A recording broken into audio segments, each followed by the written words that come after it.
Halo Bapak Ibu, Saudara-saudari sekalian, lovers and haters. Salam cerdas Indonesiaku. Jumpa lagi kita pada kesempatan kali ini. Bagi Anda semua yang belum subscribe channel saya, silakan subscribe channel saya. Tekan loncengnya agar Anda dapat notifikasi setiap kali saya mengupload video-video saya. Oke, pada kesempatan kali ini, saya akan melanjutkan lagi sharing saya mengenai investasi saham.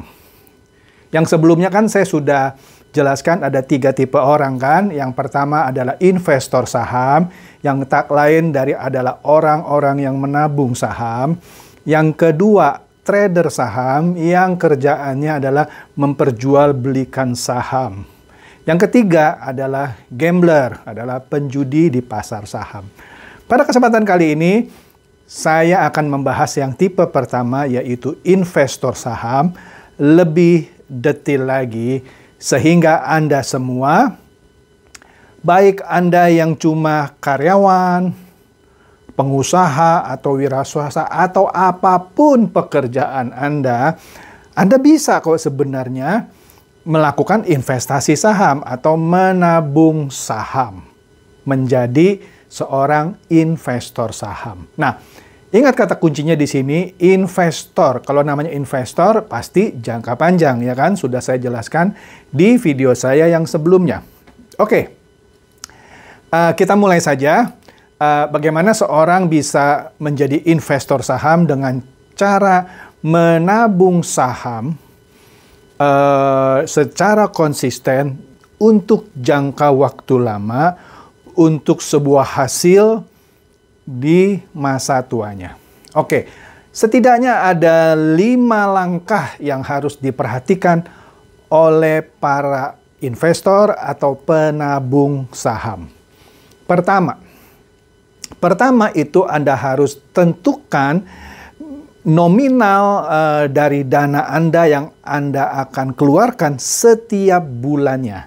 Nah, nominal yang saya maksud sini besarannya haruslah dalam bentuk persentase dari penghasilan Anda kah atau gaji Anda kah. Misalnya saya ambil contoh, Anda boleh tetapkanlah sesuai dengan kemampuan Anda atau keleluasaan Anda, misalnya antara 10-30%. Sekali lagi, sesuai dengan kemampuan atau keleluasaan lah sebut saja yang ada di Anda. Bisa antara 10-30%. Biasanya orang yang masih single, yang belum punya tanggungan, tapi dia sudah berpenghasilan, mungkin tidak berat kalau dia harus mengeluarkan 30% dari gaji atau penghasilannya yang ditabung dalam bentuk saham. Tapi mungkin kalau dia sudah beristri atau berkeluarga bahkan mungkin antara 15-20. Oke. Nah, oke. Jadi yang ditentukan adalah persentasi dari penghasilan. Bukan begini, pokoknya saya setiap bulan mau menabung 5 juta saja misalnya. Jangan. Anda patok dari gaji atau penghasilan Anda. Berapa persen. Maksudnya begini, jika penghasilan atau gaji Anda makin lama makin naik, maka yang Anda tabung juga ikut naik. Kira-kira begitu. Kalau Anda cuma tetapkan, saya cuma mau nabung 2 juta lah misalnya, atau 1 juta dah setiap bulan untuk di saham ini, gaji Anda naik pun Anda tetap 1 juta, bukan begitu. Jadi yang dimaksud dengan menentukan nominalnya harus diambil dari persentase penghasilan Anda. Oke? Itu nomor 1. Kemudian nomor kedua. Yang nomor kedua, Anda harus pilih saham perusahaan yang Anda perkirakan. Tentu Anda harus melakukan pekerjaan rumah sedikit gitu ya. Anda harus baca-bacalah surat kabar atau tabloid atau majalah yang berhubungan dengan perusahaan yang Anda mau beli. Misalnya, apakah kira-kira perusahaan ini sampai 5 bahkan 10 tahun ke depan perusahaan ini akan tetap berkembang? Atau jangan-jangan nggak sampai 2 tahun ini perusahaan ini akan tutup nih. Misalnya gitu kan. Nah, Anda harus tentukan perusahaan mana yang dalam jangka waktu panjang dia akan tetap survive. Dan bukan hanya sekedar survive, dan juga berkembang. Saya tidak akan mendiskusikan secara detail pada kesempatan kali ini, tapi singkatnya beginilah. Anda pilih saja saham-saham perusahaan yang paling buruk-buruknya top 5 di bidangnya. Atau kalau boleh top 3 di bidangnya. Yang menjadi penguasanya.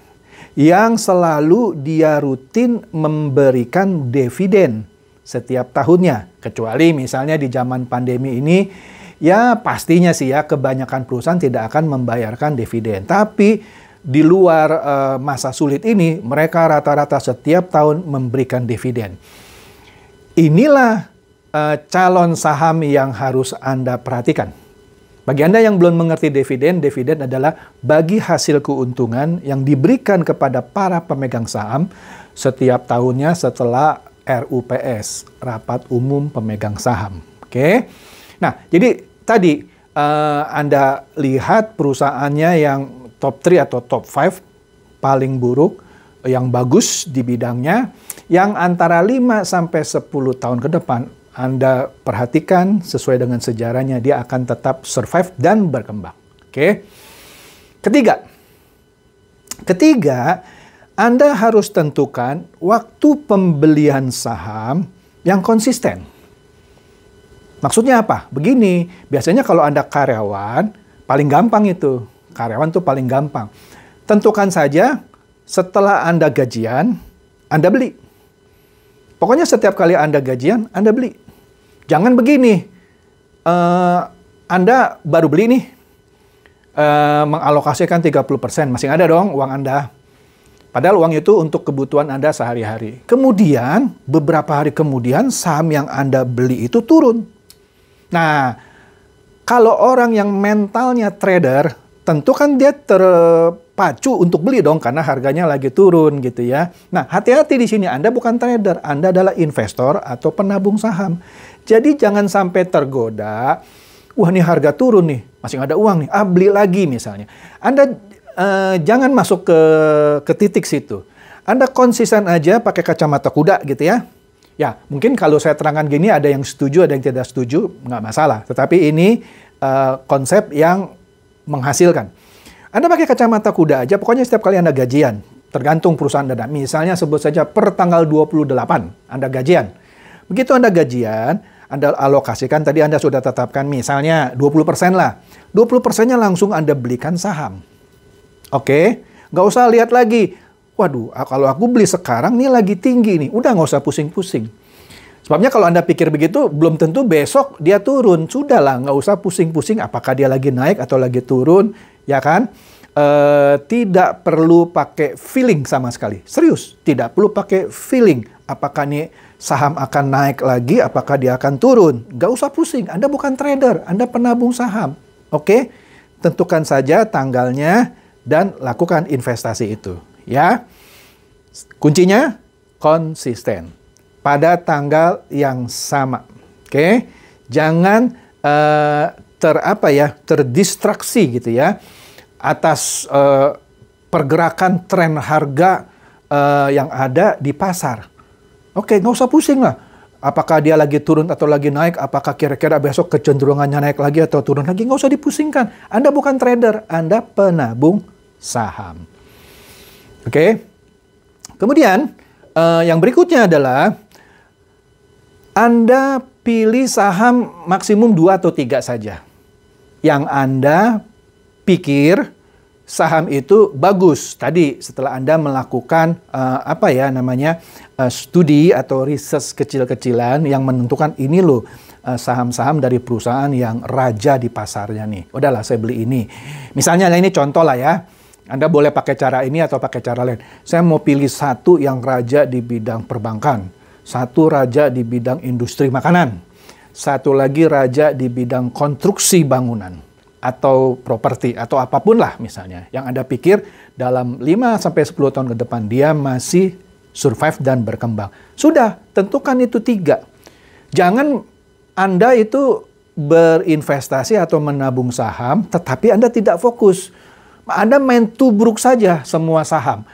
Anda bisa saja yang tidak fokus, nanti saham yang Anda koleksi atau Anda tabung gitu ya istilahnya, lebih dari 2 atau 3 saham. Bisa 10 atau 15. Saya pernah ada teman yang punya saham sampai 10, 1 sampai 15 begitu ya. Begitu saya lihat pun ternyata yang 10 sampai 15 ini pun bukan rajanya di market gitu. Di industrinya masing-masing. Ketika saya tanya, kenapa Anda beli sampai sekian banyak tip? Lagi murah sih Pak.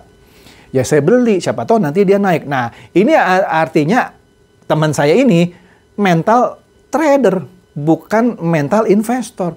Nah, orang yang seperti ini terdistraksi sama kemungkinan naik atau kemungkinan turun. Inilah orang-orang yang sebenarnya terdistraksi, tidak fokus, menjadi mental trader. Nah, mental investor saham atau penabung saham tidak usah pusing. Anda nggak usah ikutan kata orang. Lu punya saham apa? BCA nih, misalnya. Jual nih lagi tinggi, nanti bisa turun lu. Udah sekarang jual.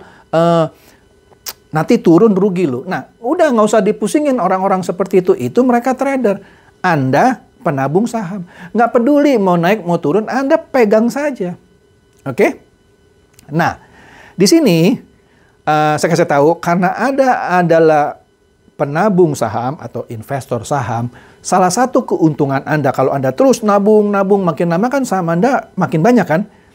Pada saatnya nanti, ya saya bilang setahun sekali gitu ya, tergantunglah bulan berapa masing-masing perusahaan beda. Mereka memutuskan, ini untung dividen dibagikan. Nah, dividen yang dibagikan itu kan penghasilan juga buat Anda. Oke?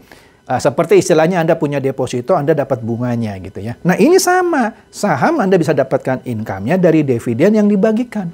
Nah, dividen yang Anda dibagikan itu terserah Anda. Anda bisa pakai buat liburan atau untuk kemanapun lah yang Anda mau. Nah, ini income yang boleh Anda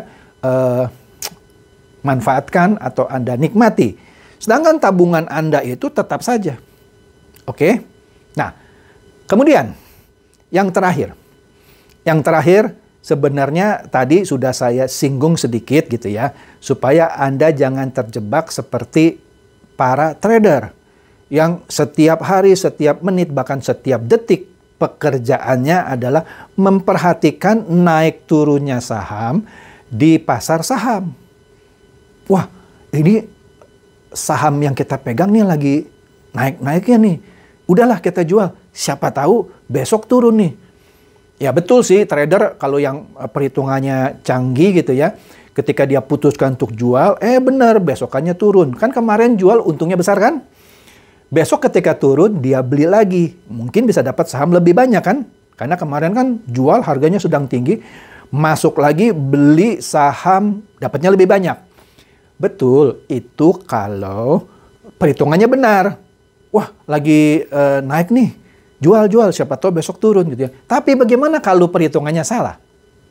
Lagi naik nih. Jual. Ternyata begitu dia jual, naik terus, nggak turun-turun. Nah, itu resiko trader. Anda nggak usah pusing seperti trader. Pokoknya, tidak usah terpengaruh oleh tren harga saham di pasar saham. Terutama atas saham-saham yang Anda pegang, yang Anda tabung. Nggak usah terpengaruh. Biarkanlah ada orang mau jual, mau beli. Anda tetap saja per tanggal, misalnya tadi 28, Anda beli aja terus. Nggak mau tahu itu harga lagi turun atau lagi naik, Anda beli saja. Percayalah, ketika Anda melakukan ini secara konsisten, terus-menerus, nah inilah makanya yang dinamakan menabung saham. Maka pada akhirnya, jika Anda terus melakukan ini secara konsisten, ya, fokus, tidak terpengaruh ke kiri ke kanan, tren pasar lagi naik atau lagi turun, nggak usah terganggu. Belaga buta saja. Pokoknya setiap bulan Anda belanjakan sekian, Anda belikan saham, Anda tabung. Udah itu saja. Oke? Nah, lakukan terus secara konsisten. Nah, masalahnya dari kebanyakan investor atau penabung saham yang ujung-ujungnya gagal adalah mereka yang di tengah-tengah jalan terpengaruh tadi. Bisikan orang, udah jual aja gitu ya. Dari teman-temannya yang pekerjaannya trader. Dia terpengaruh. Akhirnya dia nggak fokus gitu. Tapi kalau Anda fokus terus ya, percaya saya, setidaknya para penabung saham atau investor saham, 5 tahun dia pasti mendapatkan suatu penghasilan, bukan penghasilan lah, penghasilan tadi dividen ya, nilai investasinya terus menanjak. Karena pasti setiap tahun saham yang dipegangnya itu naik selama dia sudah melakukan riset atau pekerjaan rumah membeli saham-saham yang bagus. Dan tidak usah banyak-banyak, maksimum 2 atau 3 saja. Fokus saja di situ terus. Jangan mentang-mentang, oh bulan ini saham ini lagi jeblok nih, udahlah aku beli ini gitu ya. Nah itu Anda nggak konsisten namanya. Jangan terpengaruh. Sekali Anda sudah tentukan 2 atau 3, itu saja. Jangan lihat-lihat saham yang lain. Ini lagi murah nih. Aku tambahlah 1. Nggak usah. Konsisten saja 2 atau 3. Tentu ada orang yang tidak akan sepakat dengan cara saya ini. Nggak apa-apa. Tapi ini cara yang banyak atau lazim dilakukan oleh para investor dan penabung saham. Silakan jalani saja dan Anda buktikan. Mulai dengan baik, konsisten, akhiri dengan baik juga. Terus jangan terpengaruh oleh bujukan, tadi harga tren pasar yang naik turun, tidak usah diperhatikan. Konsisten saja. Demikian tips saya bagi Anda yang tertarik untuk menabung saham, sehingga dalam jangka waktu lama itu bisa meningkatkan investasi Anda dan bisa berfungsi juga untuk hari tua Anda. Selain Anda juga bisa mendapatkan penghasilan tahunan dalam bentuk dividen. Silakan share video saya ini kepada teman-teman atau kerabat Anda yang Anda pikir bisa tercerahkan oleh konten saya ini. Terima kasih.